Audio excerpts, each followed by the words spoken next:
Bercoba kita kemudian menjelaskan ketika sedang dikerjakan siapapun akan sensitif, selembut apapun akan marah. Karena apalagi dikerjakan kok. Karena apa? Segala sesuatu itu butuh proses untuk dipahami, jangan buru-buru. Ibu makan tahu gorengan jeletot, butuh 6 jam untuk diproses di dalam usus kita, itu baru tahu jeletot. Apalagi menyampaikan sesuatu yang sifatnya berat, merubah kebiasaan itu tidak gampang. Makanya contohnya nih, kebiasaan ketika menjelang Ramadan itu biasanya apa nanti? Minta maaf, ya kan? Ketika tangan tidak mampu berjabat,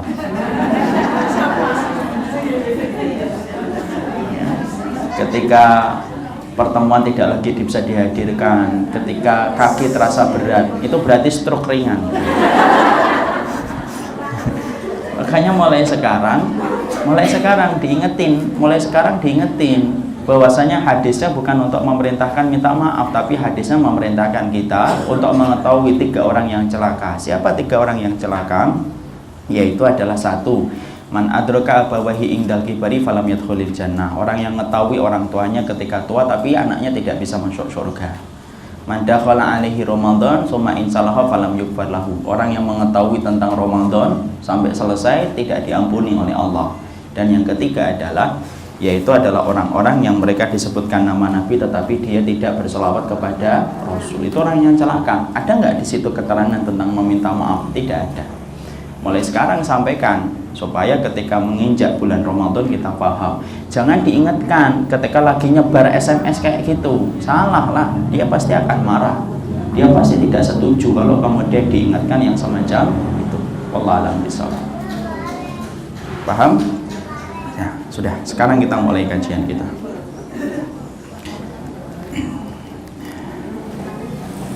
Assalamualaikum warahmatullahi wabarakatuh. Innal hamdalillah wassalatu wassalamu ala Rasulillah wa ala alihi wa sahbihi wa man tabi'ahum bi ihsan ila yaumil qiyamah. Jamaah ibu-ibu yang semoga Allah rahmati dan Allah berkahi, alhamdulillah senantiasa kita bersyukur kepada Allah atas segala kenikmatan yang Allah telah berikan kepada kita selaku hambanya. Inilah yang menjadikan kita senantiasa memahami betapa beruntungnya kita selaku makhluk dan kita memiliki Khalik, yaitu adalah Allah Subhanahu wa Ta'ala, yang tidak pernah kurang memberikan kenikmatan, yang tidak pernah berhenti memberikan kebaikan, walaupun kita tetap selalu menggores banyak dosa dan kemaksiatan di dalam kehidupan kita, tetapi Allah itu membalasnya dengan banyak kenikmatan dan banyak kebaikan di dalam hidupnya kita. Orang yang beriman adalah orang yang paling pandai menyikapi tentang setiap kenikmatan, yaitu dengan bertambahnya ketaatan. Karena orang yang beriman tahu betul tidak ada harga yang paling pantas untuk membayar kenikmatan kecuali adalah ketaatan yang dia goreskan dan dia kerjakan di dalam kehidupannya. Semoga kita senantiasa mampu menjadi hamba yang bersyukur, karena kesyukuran kita terkait erat dengan keselamatan kelak kita di akhirat. Maka sesungguhnya barang siapa yang bersyukur dalam kehidupan di dunia, maka dia bahagia. Dan barang siapa yang bersyukur di dunia, maka dia menjadi orang yang selamat dalam kehidupan kelak di akhirat. Karena sesungguhnya syukurmu, sabarmu menjadi tameng dari adabnya Allah ketika kita bersyukur dan ketika kita bersabar. Umat yang semoga Allah rahmati dan Allah berkahi, Imam Ibnu Qayyim menerangkan bahwasanya di antara kenikmatan yang besar setelah kenikmatan Islam diberikan kepada manusia itu adalah ketika mereka diberikan pemahaman yang sehat. Bahasa kitabnya Sihatul Faham, yaitu pemahaman yang dia miliki adalah pemahaman yang benar. Tidak ada rujukan pemahaman yang benar kecuali adalah pemahaman yang bersumber kepada Rasulullah, para sahabat, dan para tabi'in, dan para tabi'ut tabi'in, dan yang mengikuti mereka. Karena sesungguhnya tidak akan sehat pemahaman seseorang kecuali ilmu yang dia pelajari bernasab merujuk kepada apa yang disampaikan oleh Rasulullah dan disepakati oleh para sahabat ridwanullah alaihim. Inilah yang kita minta di dalam setiap doa yang selalu kita panjatkan ketika kita melaksanakan sholat. Karena salah satu rukun sholat itu membaca Al-Fatihah. Dan di antara surat Al-Fatihah di dalamnya kita membaca ihdinas siratal mustaqim. Kita selalu meminta supaya kita diberikan jalan yang lurus. Ketika ditanyakan kepada Abdullah bin Mas'ud, ma huwa siratal mustaqim, apa itu jalan yang lurus? Maka jawaban dari Abdullah bin Mas'ud adalah allati tarakana alaihi Rasulullah sallallahu alaihi wasallam. Jalan yang lurus itu tidak ada yang lain kecuali adalah jalan yang telah ditinggalkan oleh Rasulullah sallallahu alaihi wasallam dan diikuti oleh para sahabat. Itulah jalan yang lurus. Makanya ketika kita sudah sepakat pemahaman yang sehat merupakan sebuah kenikmatan yang besar dalam kehidupan kita, sebagaimana yang tadi disebutkan oleh beliau dalam kitabnya I'lamul Muwaqqi'in, maka kita harus paham cara untuk mendapatkan pemahaman yang benar itu semacam apa. Makanya Allah kemudian memberikan kepada kita jembatan, wasilah supaya kita mendapatkan pemahaman yang benar, yaitu adalah Allah turunkan Quran dan Allah perintahkan Rasul untuk menyampaikan hadis, supaya kita ngerti panduan untuk mendapatkan pemahaman yang benar tidak pernah lepas dari panduan kitabullah, yaitu adalah Al-Quran, dan tidak pernah lepas dari panduan Al-Hadis, yaitu adalah hadis-hadis yang datang dari Rasulullah SAW. Maka ketika kita sudah mendapatkan kitabullah yang Allah turunkan dalam kehidupan kita, maka wajib bagi kita menafsirkan setiap ayatnya dengan apa yang dipahami oleh Rasulullah dan para sahabat. Inilah pentingnya memahami tafsir, karena memahami tafsir bukan hanya menjadikan kita nikmat ketika membacanya di dalam sholat, tetapi memahami tafsir yang benar menjadikan pemahaman kita ini kokoh. Ibaratnya orang yang telah mendapatkan vaksin, maka sesungguhnya penyakit sulit masuk ke dalam tubuhnya ketika dia telah mendapatkan vaksin. Vaksin di dalam agama itu bukan vaksin imunisasi, tapi vaksin di dalam agama adalah kamu harus ngerti rujukan setiap ayat, bagaimana maknanya yang benar sesuai dengan apa yang dijelaskan oleh Rasulullah dan para sahabat, barulah kamu akan terjaga dari segala pemahaman yang menyimpang kalau mereka selalu merujuk kepada apa yang disampaikan oleh Rasulullah di dalam memahami ayat dan para sahabat. Jangan pernah keluar dari relnya Rasul dan relnya para sahabat kalau sudah menafsirkan Al-Quran, karena sesungguhnya terjadinya banyak penyimpangan ketika Al-Quran ditafsirkan dan difahami tidak sebagaimana pemahaman Nabi dan para sahabat. Inilah pentingnya bagi kita mempelajari tafsir. Maka kita kemudian akan membahas tentang surat Al-Lahab. Bahwasanya surat Al-Lahab merupakan surat yang disebut atau yang kemudian surat dengan status makiyah. Berarti surat ini adalah surat makiyah. Kita telah mengetahui definisi yang rajih, definisi yang kuat. Apa yang disebut dengan makiyah? Makiyah adalah satu surat yang mana diturunkan sebelum Rasulullah SAW melaksanakan hijrah. Jadi sesungguhnya tidaklah disebut itu surat makiyah kecuali adalah surat-surat dan ayat-ayat diturunkan sebelum Rasulullah hijrah ke Madinah atau ke Yasrib. Tentunya surat makiyah memiliki ciri khas, memiliki spesifikasi. Spesifikasi yang dimiliki oleh surat makiyah yaitu adalah bercerita tentang masalah akidah, bercerita tentang masalah kesyirikan, bercerita tentang para punggawa-punggawa kebatilan ketika mereka menentang Rasulullah SAW. Inilah diantara ciri khasnya surat makiyah. Berbicara tentang akidah, berbicara tentang iman, berbicara tentang syirik, dan berbicara pula sekelumit orang-orang yang mereka menentang dakwahnya Rasulullah SAW ketika Rasulullah pertama kali beliau berdakwah. Mari kita kemudian ambil ya, surat Al-Lahab. Maka sebelumnya kita harus mengetahui pula bagaimana asbabun nuzul, ya, bagaimana sebab turunnya surat ini kepada Rasulullah dan menjadi pegangan hukum dalam kehidupan kita. Maka sebagaimana riwayat dari Bukhari dari Ibnu Abbas radhiyallahu anhu, bahwasanya Nabi ketika beliau mendapatkan wahyu untuk menyampaikan kebenaran kepada halayak ramai orang-orang Quraisy musyrikun, maka beliau kemudian naik ke atas bukit, lalu kemudian beliau berseru, ya sahabat. Maka kemudian itu adalah seruan untuk memanggil setiap orang ketika Rasulullah di atas bukit. Maka berkumpullah kaum musyrikun, lalu kemudian mereka mendapati Rasulullah SAW berkata, bagaimana jika aku beritahukan bahwasannya di antara kalian ada musuh yang akan menyerang kalian di waktu pagi dan di waktu sore? Apakah kalian itu akan mempercayaiku? Maka kemudian orang-orang itu berkata, ya, kami akan mempercayaimu wahai Muhammad. Lalu kemudian Rasulullah berkata, inni angdartukum adzaban syadid. Kalau begitu aku beritahukan kepada kalian tentang adab yang pedih yang akan menimpa kepada kalian. Kita ambil dulu pelajaran dalam riwayat ini yang disampaikan dari Bukhari, dari riwayatnya Ibnu Abbas radhiyallahu anhu. Di sini kita mengetahui betapa Rasulullah SAW adalah pribadi yang sangat dicintai dan mendapatkan kedudukan istimewa di hati orang-orang Quraisy.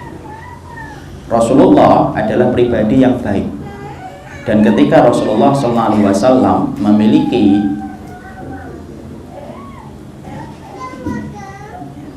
Rasulullah SAW ketika beliau salih, maka sesungguhnya Rasulullah itu menempati kedudukan hati, menempati posisi yang istimewa di hati para orang-orang Quraisy. Ya. Jadi Rasulullah SAW ketika sebelum beliau mendapatkan tugas dakwah untuk menyampaikan kebenaran kepada umat, kita harus paham, Nabi tidak pernah dimusuhi oleh kaumnya. Nabi tidak pernah dimusuhi oleh kaumnya. Nabi tidak pernah menyentuh khamr. Nabi tidak menyembah kepada berhala. Nabi tidak melakukan zina. Tetapi semuanya itu tidak menjadikan orang-orang Quraisy itu membenci Nabi. Tapi perhatikan bahwasanya Nabi ketika akhirnya beliau itu menyampaikan kalimat kebenaran, mengingatkan umat supaya mereka menjauhi kesyirikan, mengingatkan umat supaya mereka menjauhi perkara yang bisa menjerumuskan seseorang ke dalam neraka. Perhatikan, Rasulullah ini berubah dari pribadi yang asalnya disenengin menjadi pribadi yang sangat dibenci. Di sini kita harus paham, Ibu, bahwasanya di dalam Islam kita harus paham dari masalah ini, kita mengerti bahwasanya bedakan antara solih dengan muslim. Kalau ibu hanya menjadi solih, insya Allah orang yang solih tidak ada, atau kemudian jarang sekali orang yang membenci. Kalau kemudian hanya menjadi solih, kita tidak peduli dengan keadaan di sekitar, kita tidak peduli dengan teman kita yang melakukan kesalahan, yang melakukan sesuatu, pokoknya dia benar sendiri saja.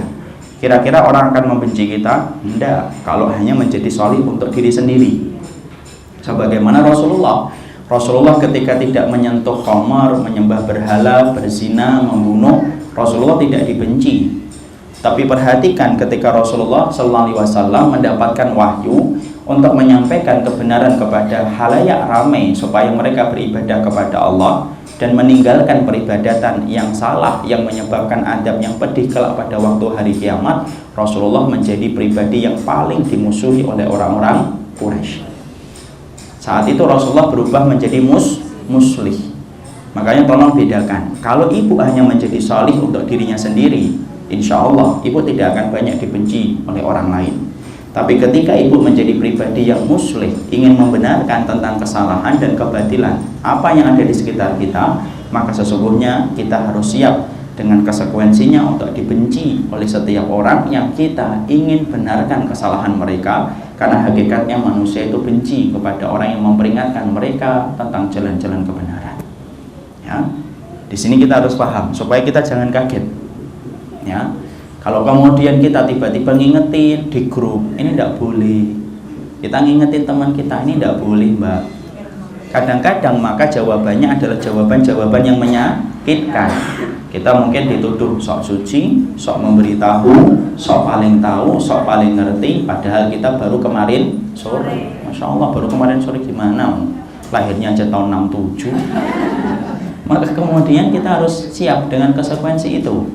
Karena sesungguhnya Rasulullah dalam sirahnya ini, dalam masalah asbabun nuzul yang disampaikan dari Bukhari, riwayat Ibnu Abbas, sudah jelas nampak betul Nabi dari pribadi yang asalnya disenangi menjadi pribadi yang paling dibenci. Ya. Makanya Nabi kan berhasil mengumpulkan orang. Jadi ketika Nabi berhasil mengumpulkan orang, saat itu Rasulullah masih menjadi solih atau muslim? Ketika Rasulullah naik ke mimbar, naik ke bukit dan mengatakan ya sahabat, itu Rasulullah solih atau muslim? Solih, masih solih kan? Orang mau datang atau tidak mau datang? Mau datang, karena mereka mendapati Al-Amin yang memanggil mereka. Siapa itu Al-Amin? Rasulullah. Siapa yang memberikan gelar Al-Amin kepada Nabi? Orang-orang Quraisy. Apa itu artinya Al-Amin? Yang mampu dipercaya. Makanya mereka ngumpul kan, ini yang ngomong Muhammad Al-Amin. Orang yang mereka tahu tidak pernah bohong. Orang yang mereka tahu tidak pernah dusta. Orang yang pernah mampu menyelesaikan konflik ketika Hajar Aswad dibawa banjir, sampai kemudian tidak terjadinya peperangan disebabkan buah pikirannya Muhammad Al-Amin. Sehingga kemudian kumpul semuanya. Tapi setelah kumpul, barulah Rasulullah menyampaikan tentang adab yang pedih kalau mereka menyembah kepada Tuhan selain Allah. Barulah saat itu langsung berubah. Kecintaan yang asalnya bertengger di hati mereka berubah seketika menjadi kebencian yang besar kepada Rasulullah setelah Muhammad menyampaikan tentang kalimat kebenaran untuk membenarkan kesalahan mereka. Dakwah harus paham, dakwah itu tidak pernah bertujuan hanya menciptakan ibu dan saya menjadi pribadi yang salih. Tapi dakwah itu harusnya menciptakan kita menjadi orang yang salih dan muslim. Karena sesungguhnya rusaknya kehidupan hamba-hambanya Allah bukan karena mereka itu gagal menjadi orang yang solih, tapi gagalnya atau kemudian musibah yang menimpa kepada hamba-hamba Allah ketika hamba-hamba Allah hanya menjadi solih tetapi tidak pernah menjadi muslih bagi keadaan di sekitarnya. Makanya Allah berfirman, wattaqu fitnatal la tusibanna alladziina dzalamu minkum khassah.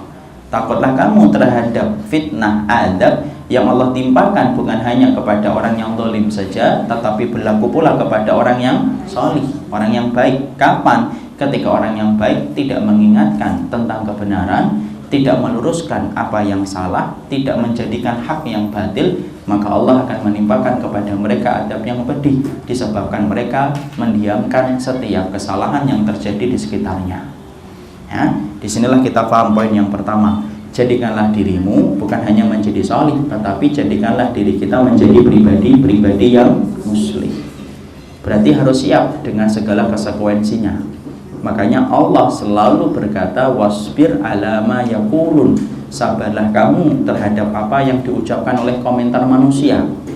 Jadi kalau orang itu sudah berusaha untuk menjadi muslim, maka harus betul-betul sabar.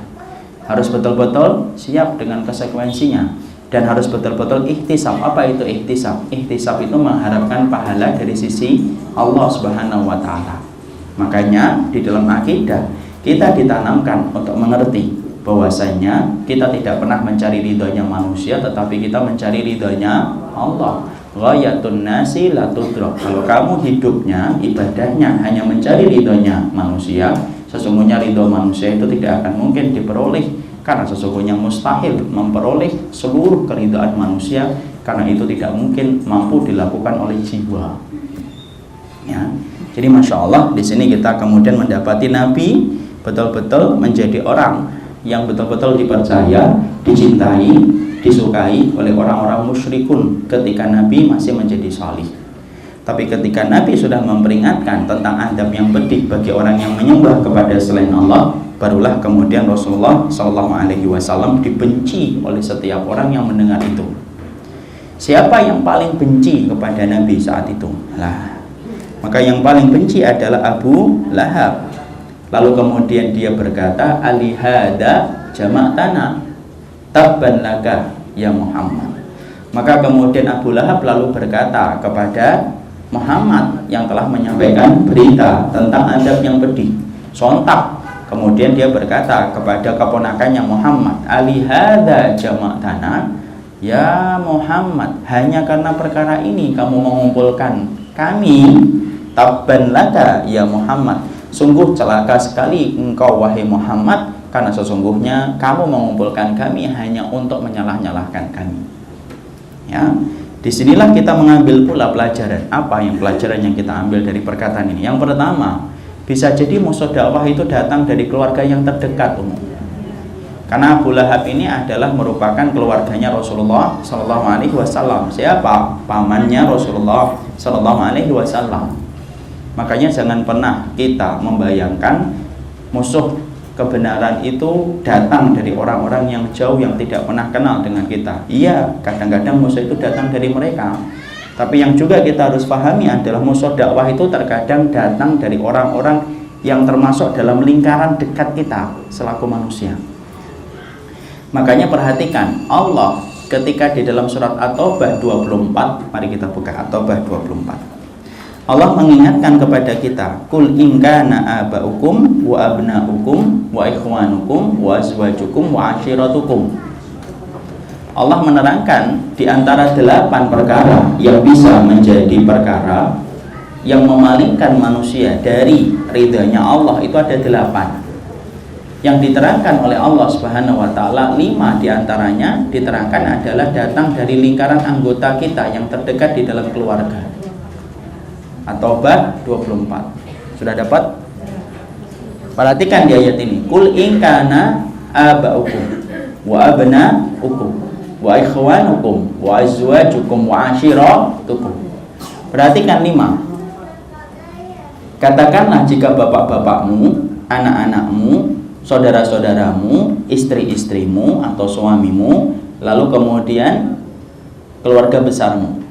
Allah ketika menerangkan tentang keluarga khusus di ayat ini, Allah terangkan tidak dalam bentuk keadaan global, tapi Allah terangkan dalam bentuk keadaan detail, ya kan? Allah tidak hanya mengatakan keluarga, tapi Allah sebutkan detail. Bapakmu, anakmu, saudaramu, keluarga besarmu, istrimu, dan keluarga besarmu. Kenapa Allah terangkan detail pada ayat ini? Allah terangkan detail pada ayat ini untuk menerangkan kepada kita bahwasannya keluarga yang ada dekat dalam lingkaran kehidupan kita sangat berpotensi besar untuk menghalangi manusia beribadah kepada Allah. Padahal ketika ibu mendapati perintah dari Allah untuk menjaga keluarga dari api neraka, Allah menyebutkan secara global atau detail. Ku anfusakum wahlikum naro. Ku artinya apa? Jagalah. Ahliku anfusakum, dirimu, wa ahlikum, keluargamu. Ini bentuk global atau detail? Global kan? Allah tidak menyebutkan kata ayahmu, jagalah ayahmu, jagalah ibumu, jagalah anakmu, jagalah keluargamu. Allah tidak menyebutkan detail. Allah cepat menyebutkan mujmal, global. Tapi ketika Allah terangkan tentang perkara-perkara yang menghalangi kita dari kecintaan Allah dan Rasulnya, Allah terangkan di dalam surat At-Taubah 24 tadi global atau detail? Detail. Kenapa Allah terangkan detail pada ayat yang 24 surat At-Taubah? Karena besarnya kesempatan, besarnya kemungkinan manusia-manusia yang disebutkan oleh Allah di dalam ayat ini berpotensi besar untuk menghalangi kita dari ridhonya Allah. Ya. Karena bisa jadi saya dan ibu diuji oleh Allah. Ketika kita menyampaikan sesuatu kebenaran, kita mendapatkan dari taman surga, majelis ilmu kita bawa ke rumah, ataupun kita mendapatkan kajian, orang yang pertama kali akan betul-betul menentang kita adalah keluarga dekat. Bisa jadi itu adalah orang tua kita. Bukankah Sa'ad bin Abi Waqqas mendapatkan musuh yang pertama kali adalah ibunya sendiri?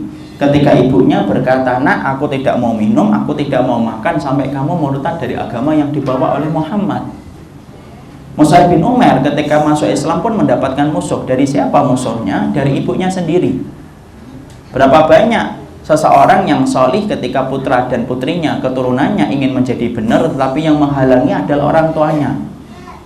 Saya tidak mau pak pacaran, halah nanti nggak dapat jodoh. Nih saya kenalin nih dengan fulan dan dengan fulana. Ya. Berapa banyak orang yang kemudian ingin menjadi benar ketika dia menutup auratnya, dia ingin untuk menutup auratnya, kemudian ibunya yang kemudian melawannya, lah tidak usah lah, nanti kamu lama akan mendapatkan jodoh kalau kamu menutup auratnya secara berlebihan, yang biasa-biasa aja.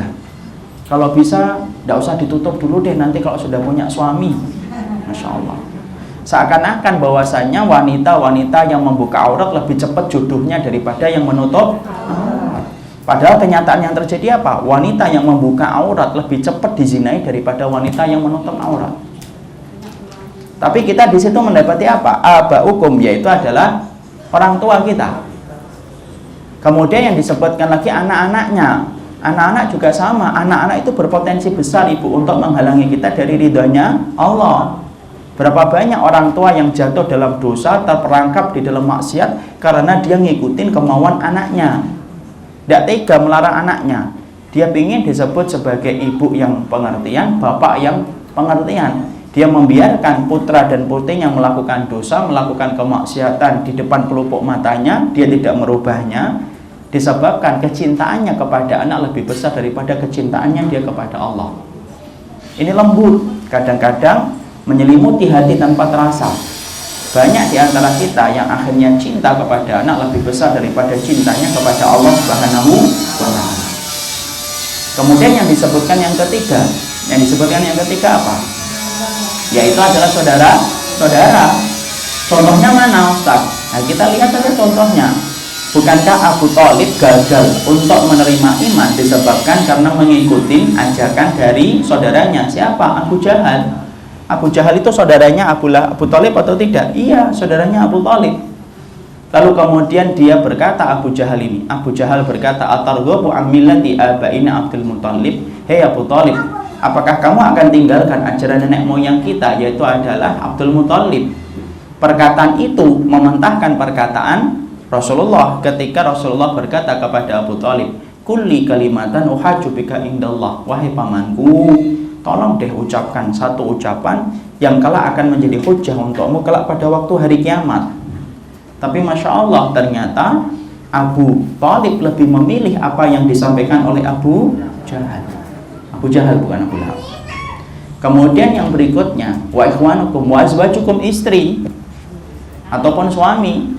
Nah, kalau saya sebutkan istri protes, itu istri dan suami sama berpotensi besar untuk menghalangi ketaatan kita di jalan Allah. Berapa banyak seorang istri diuji dengan suaminya, sebagaimana seorang suami diuji dengan istrinya. Sebagaimana kita harus perhatikan, pengaruh seorang istri kepada kehidupan agama seorang laki-laki itu besar, sebagaimana pula sebaliknya. Pernah kita menceritakan tentang kisah yang terjadi pada zaman salafus salih. Ada orang yang dia itu berdagang. Dia ketika berdagang, maka dia berdagang itu dengan menggunakan segala macam cara untuk menghalalkan apa yang dia lakukan. Kemudian dilihat oleh salah satu ulama, Hasan Al-Basri kalau tidak salah. Kemudian dia mengatakan, bi'sa tajir, ini pedagang yang buruk banget nih, kayak gini nih. Sampai satu waktu beberapa lama kemudian akhirnya Hasan Al-Basri ketemu kembali dengan pedagang itu kembali. Tapi Masya Allah sudah berubah. Pedagangnya dia berdagang dengan hati-hati, tidak menghalalkan segala macam cara. Sampai Hasan Al-Basri kemudian bertanya-tanya, kenapa ya dia kok bisa berubah?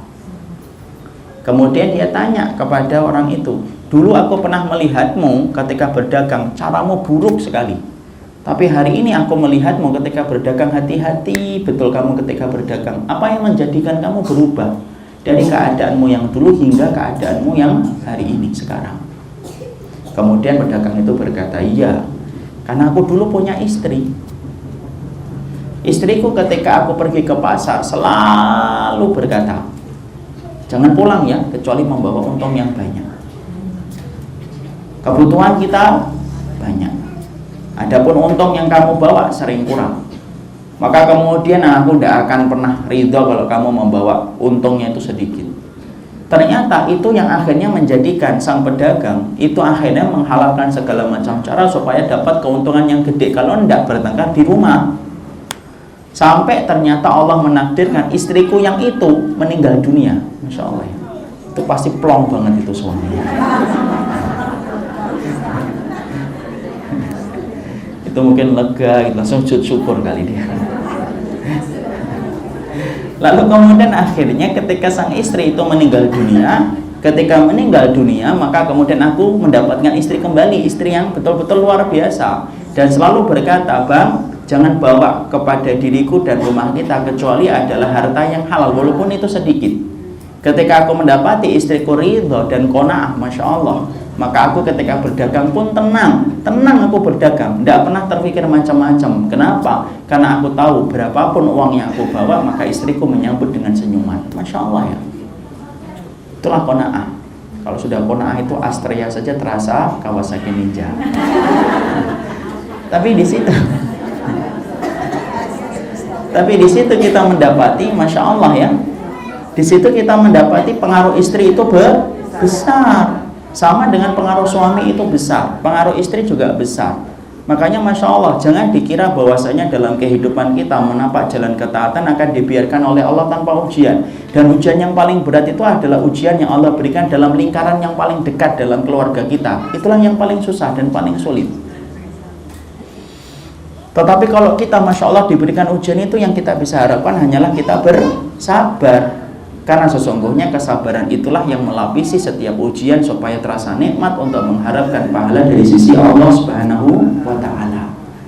Kemudian yang kelima yang disebutkan itu apa? Wa ashiratukum, yaitu keluarga besarmu. Keluarga besar itu mempengaruhi kita di dalam jalan kebaikan kita.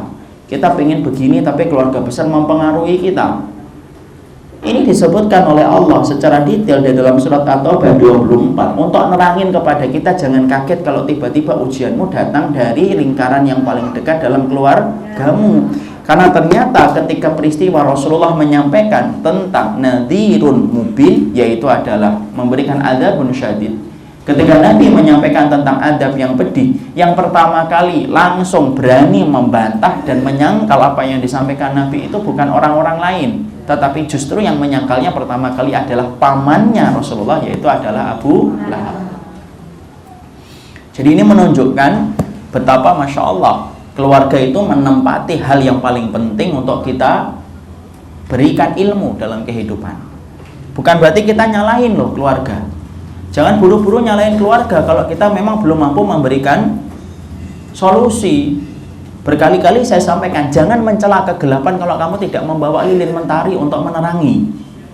Kadang-kadang kita itu sering berkata, alah keluarga saya itu jahil Ustaz, keluarga saya awam, keluarga saya belum ngaji. Loh, kenapa kamu menyalahkan? Kalau mereka kayak gitu itu kan wajar. Bukankah kita dulu juga jahil? Bukankah dulu kita juga belum ngerti?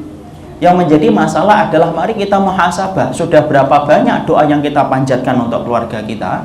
Sudah berapa banyak ikhtiar yang telah kita gelar untuk mengajak hati mereka beribadah kepada Allah dengan itibak kepada Rasul? Jangan-jangan kita sering menyalahkan tetapi tidak pernah memberikan solusi. Jangan-jangan kita sering memukul tapi tidak pernah memberikan obat.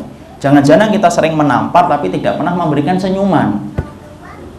Karena masalahnya keluarga itu tidak boleh disalahkan kalau kita belum berikhtiar. Saya tidak boleh menyalahkan keluarga besar saya misalkan ketika belum paham kalau saya tidak memberikan ikhtiar. Supaya kita tidak menjadi pribadi yang cepat cuci tangan gitu loh. Jangan menjadi pribadi yang cepat cuci tangan. Rasulullah kayak gini, Rasulullah tidak menyalahkan, Rasulullah tetap mendakwai dengan tenang, dengan sabar. Kita harusnya pun sama, ketika mendapati keluarga kita belum memahami konteks dakwah, maka jangan cepat mencuci tangan lalu berkata memang keluarga saya itu jahil, kemudian memang nentang, orangnya awam dan lain sebagainya. Padahal kalau kita mau ditanya, sudah berapa sering kamu mendoakan? Di waktu yang mustajab sudah nggak mendoakan pamannya, sudah mendoakan bibinya? Dalam waktu-waktu yang mustajab sudah nggak kita kemudian menginginkan kebaikan untuk istri kita dan suami kita? Jangan-jangan kita belum berikhtiar. Kalau semua ikhtiar sudah diberikan ternyata tidak menumbuhkan perubahan yang lebih baik, baru kita kemudian sudah berarti memang di luar batas kemampuan kita. Kita serahkan hati mereka kepada Allah yang memiliki dan memutarbalikkan hati mereka. Tapi ikhtiar itu harus dilakukan terlebih dahulu. Sekali lagi Ibu saya sampaikan, ini penting betul. Jangan pernah mencela kegelapan kalau tidak pernah membawa lilin. Ya, penting ya. Nanti pulang-pulang ditanya lagi, tadi ngaji apa? Lilin. Artinya jangan suka menyalahkan kalau tidak ngasih solusi. Jangan suka nyalahkan. Banyak-banyak muhasabahlah untuk diri kita sendiri, itu jauh lebih baik daripada kemudian kita sering menyalahkan. Supaya dalam kehidupan ini betul-betul kita perhatikan keluarga menempati posisi yang paling penting untuk kita berikan ilmu. Sampaikanlah ilmu. Suami, kasihlah ilmunya ibu. Kalau ibu ngaji, kan sering saya sampaikan dalam kajian, orang yang harus pertama kali mendapatkan ilmu dari ibu itu harusnya suami. Kenapa? Karena mereka yang telah memberikan fasilitas ini kepada ibu. Coba ibu, apa kurang syukurnya ibu dapat suami? Ibu dikasih jilbab, dikasih pakaian, dikasih sepatu, sandal yang gonta-ganti tiap hari. Senin warnanya hijau, Selasa biru. Kemudian ibu ngaji, padahal suami ibu, dengerin ini, suami ibu berangkat dari jam 5 sampai jam 5 sore. Ibu kasih izin, minta izin, bang saya mau ke Makfirah, silahkan. Saya mau ngaji, silahkan. Tapi Masya Allah, kalau ilmu yang ibu pelajari dari fasilitas sang suami tidak menjadikan ibu menghormati sang suami, loh apa kurang kufurnya kita kepada suami?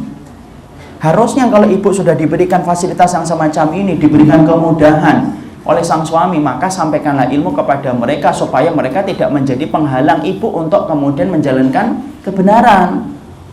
Berarti apa Ustadz? Oh, berarti fokus saya yang pertama kali prioritas dalam dakwah itu ya suami saya, istri saya, anak saya, keluarga saya. Kita sampaikan dengan cara yang benar, kita sampaikan dengan cara yang lembut. Kita sampaikanlah, Bang, tadi saya membahas tentang surat Al-Lahab. Sampaikanlah kepada mereka. Kalau dia setelah ibu nyampein dia tidur, ya udah enggak apa-apa, sabar. Karena memang penyampaian ibu kan beda dengan penyampaian saya. Ya wajar lah, ya harus paham juga. Tapi kita tetap berusaha. Allah tidak pernah menilai hasil. Ingat, saya ingatkan, Allah tidak pernah menilai hasil. Kalau Allah itu menilai hasil, maka sesungguhnya Nabi yang paling sedih dalam perjalanan potret dakwahnya, Nabi yang paling sedih itu siapa? Nabi Nuh. Kenapa? Sedikit jumlahnya, 1650 tahun hidup untuk dakwah loh, coba. Umurnya Nabi Nuh itu sesungguhnya Imam At-Tabari mengatakan 1650 umurnya, tahun itu, bukan hari. Saya bayangkan itu, Masya Allah, jaga istiqomahnya itu luar biasa.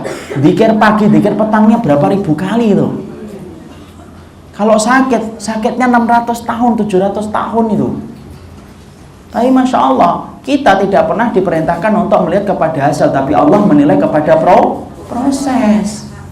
Jadi sampaikan kepada mereka ilmu kita, sampaikan kepada bapak dan ibu kita, terutama bapak dan ibu, jangan sering-sering salahkan orang tua kita kalau kita memang belum banyak berbagi untuk mereka.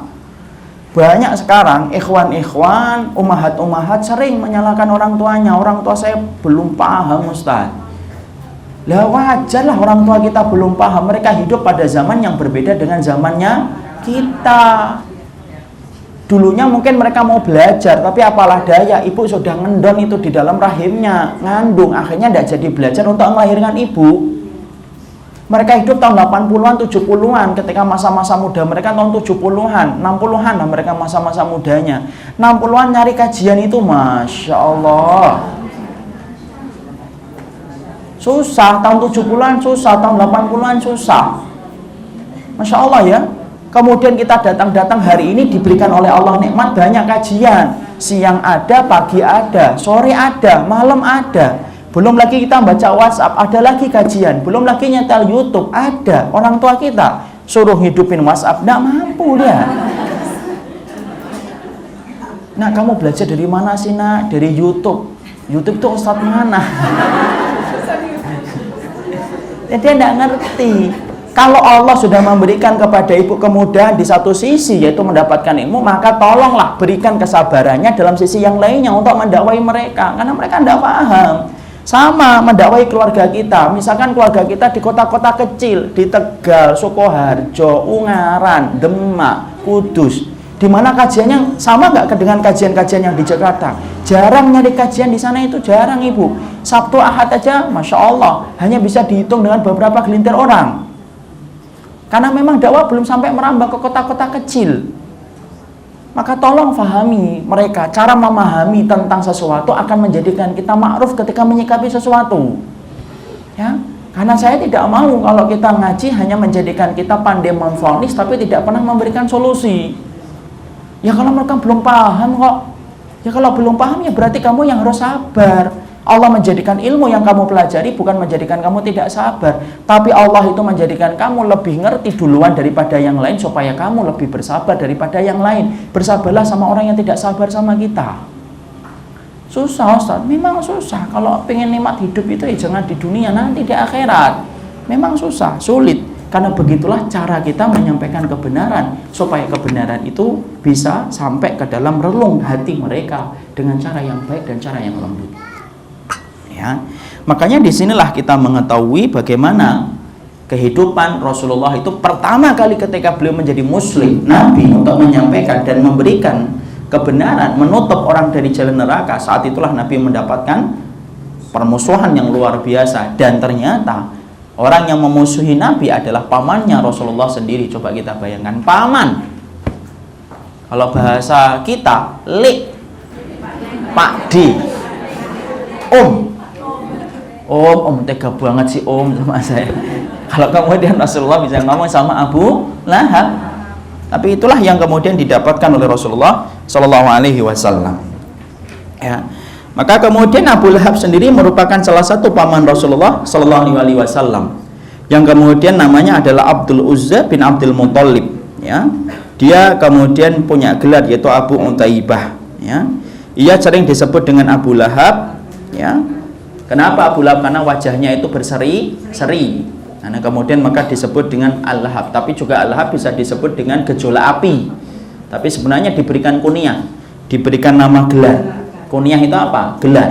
Ya, dengan Abu Lahab karena wajahnya yang berseri-seri.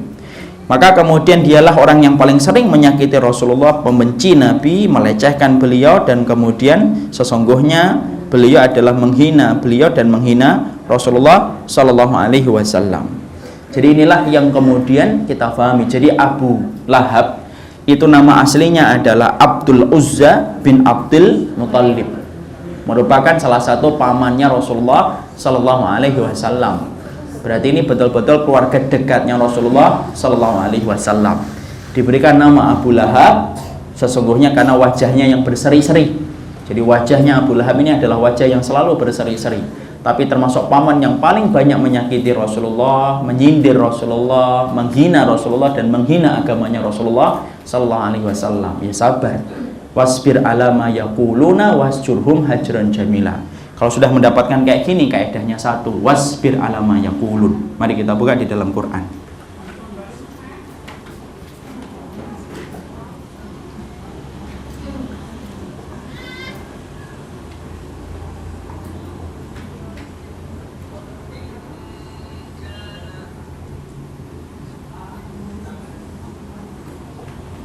Buka di dalam surat Al-Muzammil.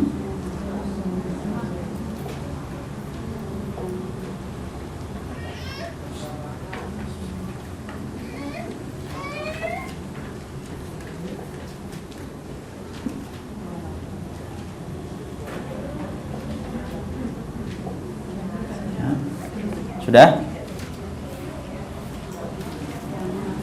Al-Muzammil. Surat yang keberapa? 73. Ayat yang ke-10.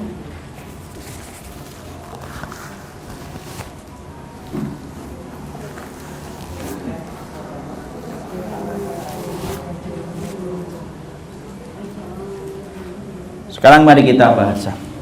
Allah berfirman, wasbir ala ma yaquluna wahjurhum hajran jamila.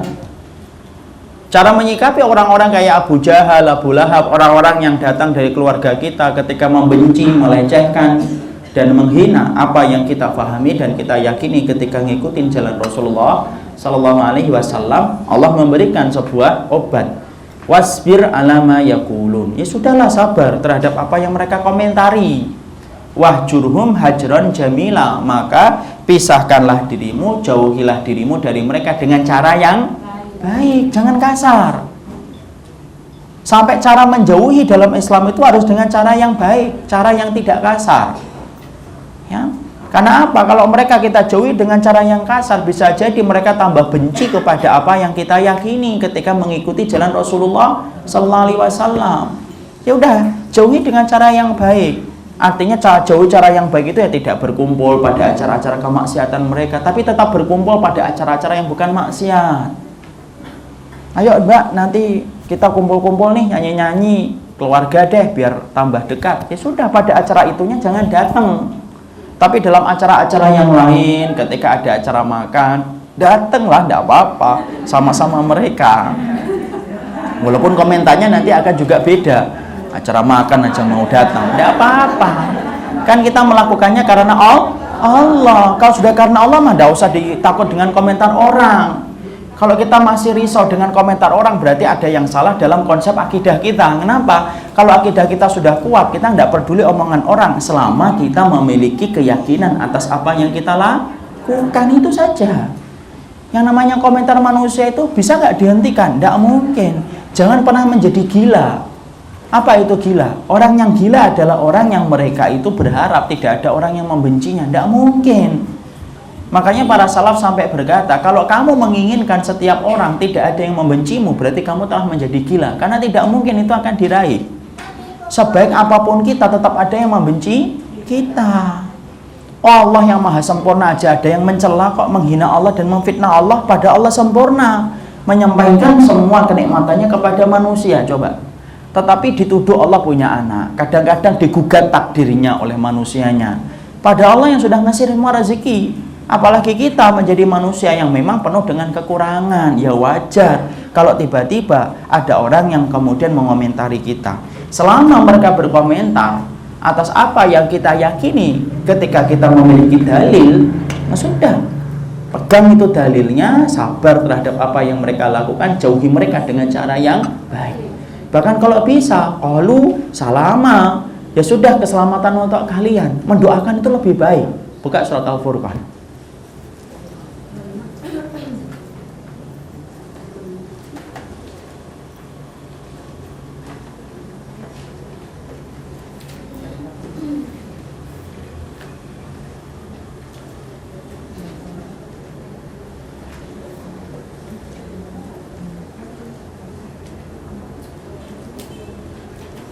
Sudah?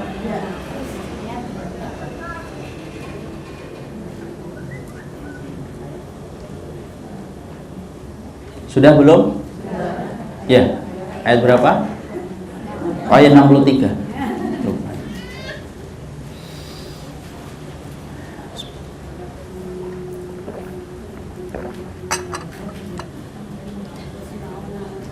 Sudah? 63. Dibaca masih.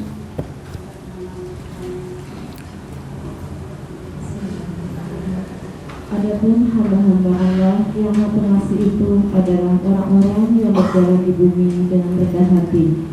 Dan apabila orang-orang bodoh menyapa mereka dengan kata-kata yang menghina, mereka mengucapkan salam. Ya. Allah mensifati ibadur rahman, yaitu adalah ibadur rahman adalah hamba-hamba Allah yang Maha Pengasih. Perhatikan di dalam akhir ayat yang ke-63, wa idza khatabahumul jahiluna qalu salama. Kalau kemudian orang-orang yang jahil sudah mengomentari mereka, qalu salama, mereka akan berkata keselamatan untuk kalian. Artinya memang tidak ada yang diucapkan untuk membalas hardikan itu. Nabi tidak mengatakan dan tidak membalas ucapan yang disampaikan oleh Abu Jahal, Abu Lahab. Tabban laka ya Muhammad, kadzabta, misalnya menyebut Rasulullah itu kadzab, pendusta. Nabi tidak menjawab, kamu juga pendusta. Enggak. Nabi tetap diam. Itulah sabarnya Rasulullah SAW.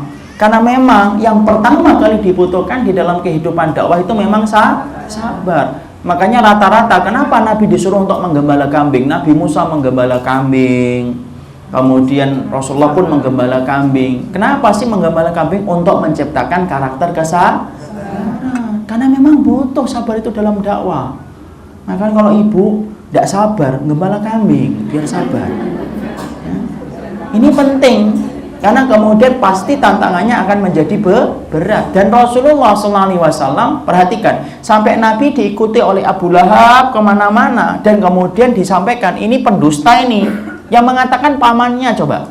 Tapi Nabi tetap berdakwah, tidak memperhatikan ucapannya Abu Lahab. Ini penting, berarti Nabi menutup telinganya kalau sudah menyampaikan dakwahnya Allah, dakwahnya Rasul. Yang menjadi fokusnya adalah ridhonya Allah. Dia tidak perhatikan apapun komentar yang ada di sekitarnya. Perhatikan dalam riwayat ini. Buka lagi bukunya. Maka kemudian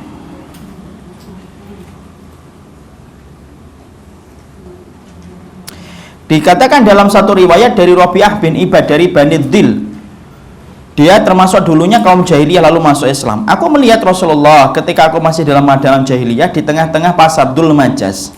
Maka kemudian Rasulullah selalu menyampaikan di tengah-tengah pasar, menyampaikan, Masya Allah, di tengah-tengah pasar menyampaikan La ilaha illallah. Berarti betul-betul menentang nggak? Menentang itu memberikan perlawanan nggak? Memberikan perlawanan. Orang saat itu semuanya nyembah ke berhala kok. Tiba-tiba Nabi muncul mengatakan La ilaha illallah. Berarti tidak ada harganya itu Lata, Uzza, Hubal, Manat, Salisah itu dipentahkan oleh Nabi. Dakwah itu gerakan perlawanan untuk menentang Tilang. Nabi ngomong itu di tengah-tengah pasar Dzul Majaz. La ilaha illallah. Ya. Maka kemudian la'allakum tuflihun, kalau kalian beribadah kepada Allah semata, maka sesungguhnya kalian akan menjadi orang yang beruntung. Orang-orang itu ngumpul untuk mendengarkan apa yang disampaikan oleh Muhammad tadi. Lalu ada orang yang kemudian wajahnya berseri-seri tetapi matanya juling. Ya, matanya juling. Ya. Maka sesungguhnya dia memiliki matanya juling, wajahnya berseri-seri, memiliki 2 kunciran rambut. Jadi matanya juling, dikuncir rambutnya. Mungkin panjang yang belakang. Ya, dikuncir rambutnya. Maka kemudian selalu membuntuti kemanapun Rasulullah SAW ketika dia itu berdakwah. Jadi setiap harinya hanya khusus untuk kemudian mengikuti Rasulullah. Setiap Nabi habis menyampaikan la ilaha illallah la'allakum tuflihun, katakanlah tidak ada ilah kecuali Allah, kemudian kalian akan beruntung. Maka dengan santainya tadi, seseorang yang wajahnya berseri-seri, kemudian matanya juling, rambutnya itu kunciran 2, kemudian mengatakan kadzdzab, ini pembohong, ini pendusta ini. Dan ternyata itu siapa? Abu Lahab. Musuh itu selalu ada. Siapa yang menciptakan musuh kayak gini? Allah. Makanya Allah firmankan, wa kadzalika ja'alna likulli nabiyyin aduwan syayatinal insi wal jinni. Kami jadikan bagi setiap para nabi dan orang yang mengikuti nabi musuh dari kalangan jin dan kalangan manusia. Itu Allah ciptakan musuh.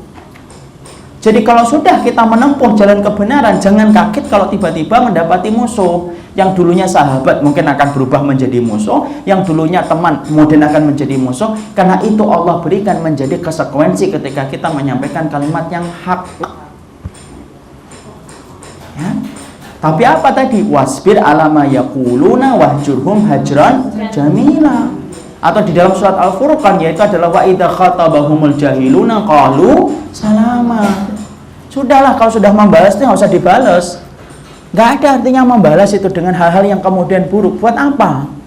Nggak akan memberikan faedah, justru malah ngurangin pahala kita sendiri. Ya, contohnya di fitnah itu paling enak adalah sudahlah, diamkan, jelaskan sesuai dengan porsinya, sudah. Udah masih memfitnah macam-macam, biarkan. Ya, karena tidak ada faedahnya bagi kita membalas sampai kemudian ini. Itu akan mengurangi pahala kita di sisi Allah. Saya ini banyak difitnah, dibilangin macam-macam gitu. Anak tidak pernah itu berniat untuk membalas dengan lebih dahsyat. Enggak, sudah saya jelaskan porsinya, ini loh yang kalian tuduhkan, mana buktinya. Selesai kan?